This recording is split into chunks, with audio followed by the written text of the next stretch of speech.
Էլի մեծ անհայտ հանգամանքներում, անհայտ ու անհասկանալի պատճառներով Վերժինե Ստեփանյանը ուղեկցվել է իրավապահ մարմինների կողմից համապատասխան բաժին եւ ըստ ամենայնի հարցաքննվում է, դեռ չգիտենք ինչի համար, բայց մի բան կարող ենք,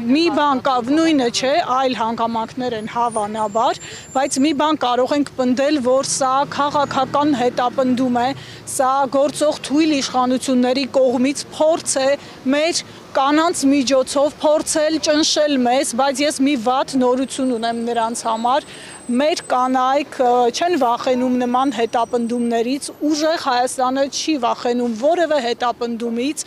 եւ մենք սա գնահատում ենք որպես իրենց թուլության հերթական դրսևորում եւ արդեն առիթ ունեցել ենք շեշտում ենք նորից Հայաստանը բռնապետություն չի դառնալու, Հայաստանը Ադրբեջան չի դառնալու, մենք թույլ չենք տալու, այս պահին արձանագրում ենք, որ ուժեղ Հայաստան խմբակցության երկու կանանց Գոհար Ղումաշյանի եւ Վերժինե Ստեփանյանի նկատմամբ իրավական անհասկանալի ու ապօրինի գործընթաց է ընթանում, այս պահին տեղեկությունը այսքանն է։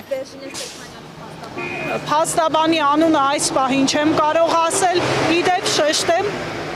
մի շատ կարևոր հանգամանք, երկու կանայք մայրիկներ են, բազմազավակ մայրիկներ են, արդեն գիտեք, որ Գոհար Ղումաշյանը 3 երեխայի մայր է, նրա փոքրը